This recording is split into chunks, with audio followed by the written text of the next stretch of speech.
V dnešnom videu sa vyberieme do Kazachstanu, konkrétne do mesta alebo do bývalého mesta, dnes by sa dalo povedať mesta duchov Šagan, ktoré sa nachádza nedaleko Semipalatinsku, ktoré má 400 000 obyvateľov. A čím je tým významné?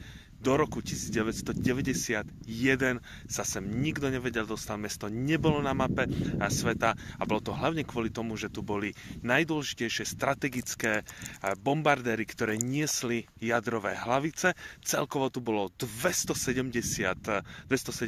lietadiel, nielen Tupolev 95, nielen strategické bombardéry, ktoré nesli tie najväčšie jadrové hlavice alebo bomby, v tomto prípade bombu Car, ale takisto aj MIGy a ďalšie významné sovietské lietadlá.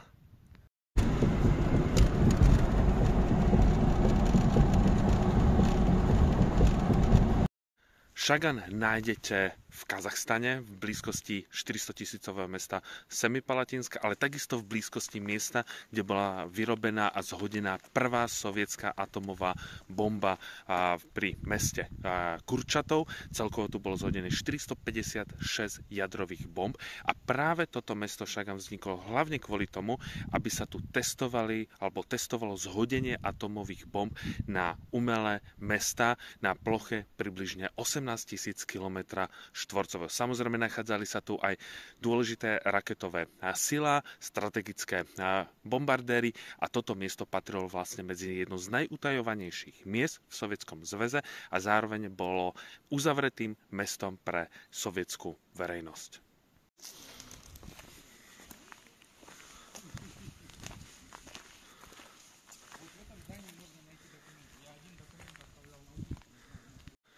Takéto miesto treba určitým spôsobom precítiť a uvedomiť si, že do roku 1991 takéto miesta, kde sa momentálne nachádzam, podliehali vysokému vojenskému tajomstvu, neboli zakreslené ani na mape, nikto sem nemohol len tak vkročiť. Ľudia, ktorí tu bývali, zase nemohli len tak odísť, potrebovali získať povolenie a tak ďalej a tak ďalej. Proste, keby sme hľadali v bývalom Sovietskom zväze tie najdôležitejšie vojenské objekty, kde nikto nesmel vkročiť a bolo snom jedného západného špiona dostať, tak sa práve v ňom nachádzam.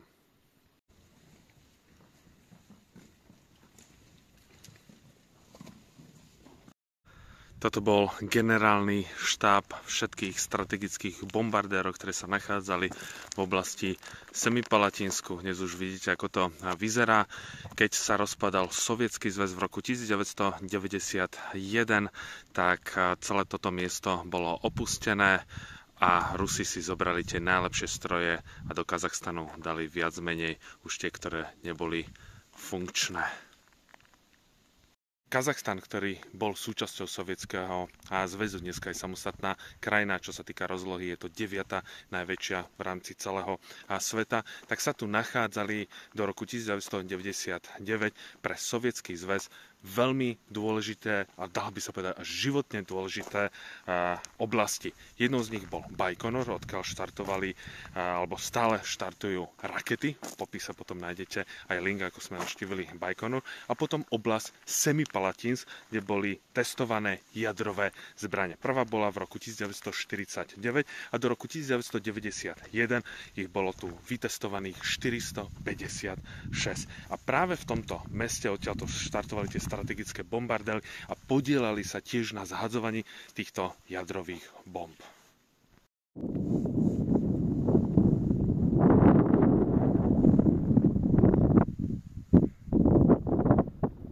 Toto je tretia najdlhšia pristávacia plocha v Sovietskom zväze. Sú tu dve pristávacie plochy a odtiaľto išli všetky strategické bombardéry, MIGy a bolo to v prísnom utajení. Je to veľmi zvláštny pocit byť na mieste, kam sa človek nevedel dostať a odrazu sa pozeráte na hangáre, pristávacie plochy a tak ďalej a tak ďalej. Je to neuveriteľné.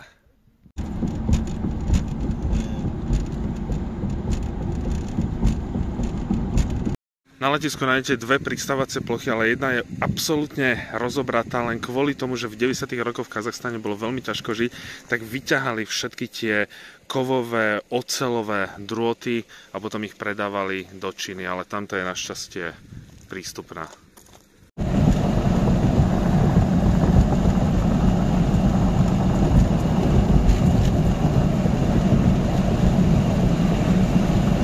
leteckej základni samozrejme nájdete aj hangáre. Toto boli hangáre hlavne pre vojenské autá a my sa teraz pôjdeme pozrieť na hangáre pre MIGy a strategické bombardéry.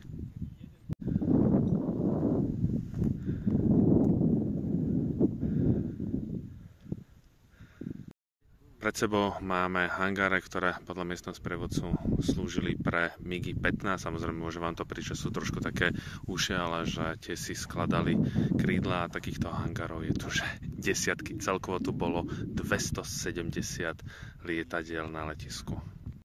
Ako hovorí miestny sprievodca, keď sa rozpadol Sovietsky zväz v roku 1991, tak pre predajcov zbraní toto bol vyslovene, že Klondike, kupovali veci vyslovene, že za bagateľ navigačné zariadenie v MIGoch, Tupolevoch sa predávalo za 5000 amerických dolárov.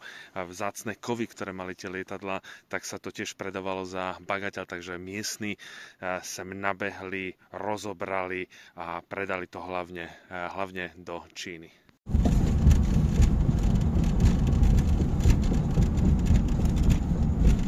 Samozrejme, hneď pri leteckej základni máme teda aj samotné mesto pre 12 000 ľudí, kde bývali tí dôstojníci, velitelia, piloti, pomocný personál. A mesto bolo pripravené na to, že keby vypukla vojna a boli by odpojení od elektrickej energie, tak mali tu svoje vlastné, jak by som to povedal, rezervy na to, aby dokázali mať elektriku a všetko, čo je k tomu potrebné na 18 mesiacov. Tak dôležité to bolo mesto. Samozrejme, v tom meste, alebo to mesto bolo lepšie zásobené ako veľké mesta, ako Petrohrad, Moskva. Tí piloti, dôstojníci mali najlepšie ovocie, zeleninu, ktorá sem bola dovážaná, lebo to bolo extrémne dôležité miesto.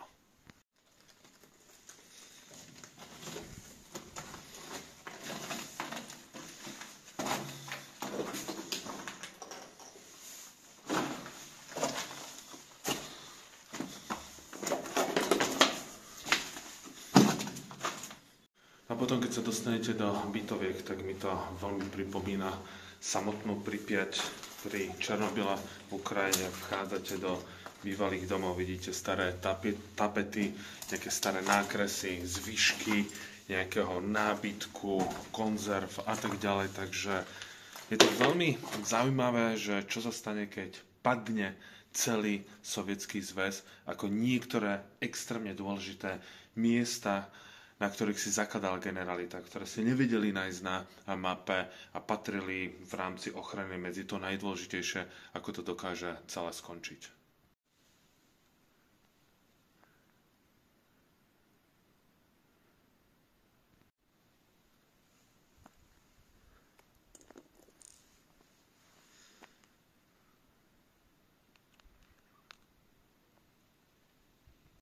Do tohto mesta sa viete veľmi ľahko dostať. Stačí, keď pôjdete do Semipalatínsku, môžete odtiaľ odletieť z Almaty alebo z Astany, zobrať si auto a od Semipalatínsku je to približne nejakých 60 km. Môžete sa tadeto prejsť a odporúčam čím skôr, tým lepšie, lebo tiež toto mesto chcú kompletne zavrieť. Takže na toto nepotrebujete mať nejakého sprievodcu.